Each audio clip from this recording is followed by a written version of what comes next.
আমি সজীব ওয়াজেদ জয় বলছি।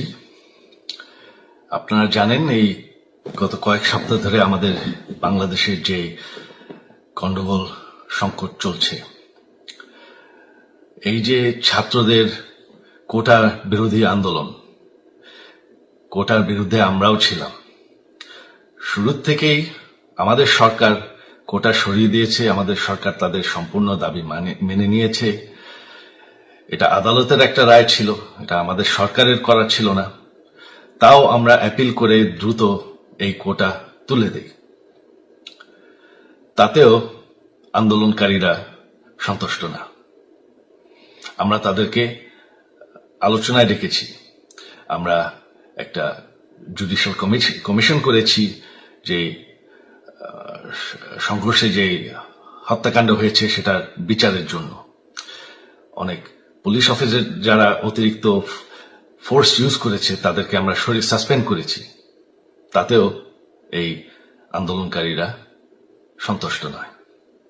আমরা যতই ছাড় দেন, প্রধানমন্ত্রী নিজেই তাদেরকে ডেকেছেন যে আসেন আমরা আলোচনায় বসি, তাতেও তারা সন্তুষ্ট না।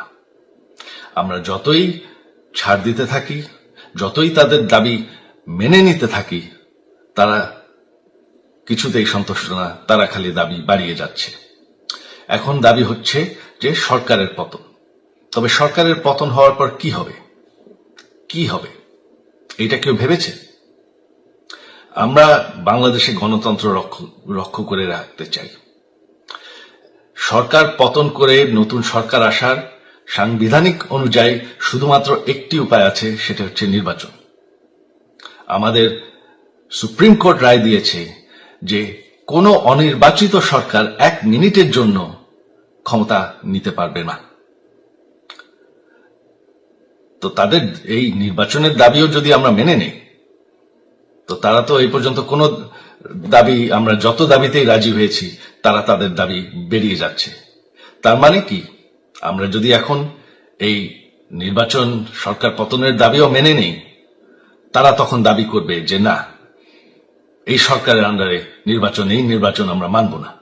তখন কি হবে এটা কেউ ভেবেছে? জানি আমাদের সেই সুশীল সমাজ আবার আলোচনা করছে সেই তত্ত্বাবধায়ক সরকারের অভিজ্ঞতা তো আমাদের আছে, আপনারা ভুলে গেছেন? সেই তত্ত্বাবধায়ক সরকারকে নষ্ট করে দেওয়া হয়েছিল বিএনপির আমলে ইলেকশন রিগ করার জন্য। তারপর যখন আরেক তত্ত্বাবধায়ক সরকার আসলো, দেশের কি অবস্থা হয়েছিল। শেষমেশ সব থেকে বড় কথা যে আমাদের সংবিধানে স্পষ্ট বলা আছে এবং আমাদের সুপ্রিম কোর্ট রায় দিয়েছে যে অনির্বাচিত সরকার 1 মিনিটের জন্য দেশের ক্ষমতায় থাকতে পারবে না। আমরা আওয়ামী লীগ, আমরা আন্দোলন করেছি, আন্দোলন করে এই দেশকে স্বাধীন করেছি, আন্দোলন করে গণতন্ত্র ফিরে এনেছি, আন্দোলন করে আমরা দেশের উন্নয়ন করেছি। আপনারা যে বঙ্গবন্ধুর মেয়ে শেখ হাসিনার বিরুদ্ধে বলছেন, আজকে শেখ হাসিনা না থাকলে বাংলাদেশ এতদূর আসতে পারত? অসম্ভব। কেউ কল্পনা করতে পারে নাই যে বাংলাদেশ এরকম উন্নতি করবে, এরকম উন্নয়ন হবে। ঠিক আছে, শেখ হাসিনার পর আপনাদের কি হবে সেটা আমারও চিন্তার বিষয় না, আমার পরিবারের আর চিন্তার বিষয় না, আপনারা বুঝবেন। তবে এইভাবে সংঘর্ষ করে, হত্যাকাণ্ড করে ক্ষমতা দখল করা যাবে না। এটা আর আন্দোলন না।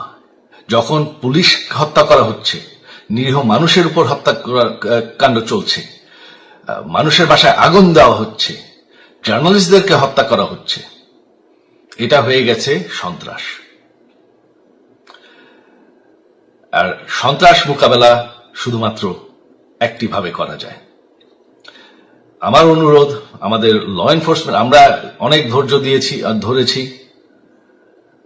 তবে এখন আর এটা সহ্য করা যাবে না। ল এনফোর্সমেন্ট এজেন্সি, বিজিবি এবং কি আমাদের মিলিটারির প্রতি আমার আহ্বান যে আপনাদের দায়িত্ব হচ্ছে আমাদের দেশের মানুষকে নিরাপদ রাখা।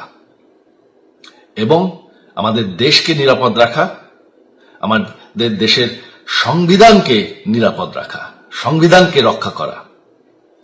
তার মানে 1 মিনিটের জন্য কোনো অনির্বাচিত সরকার আমাদের ক্ষমতায় আসতে দিবেন না।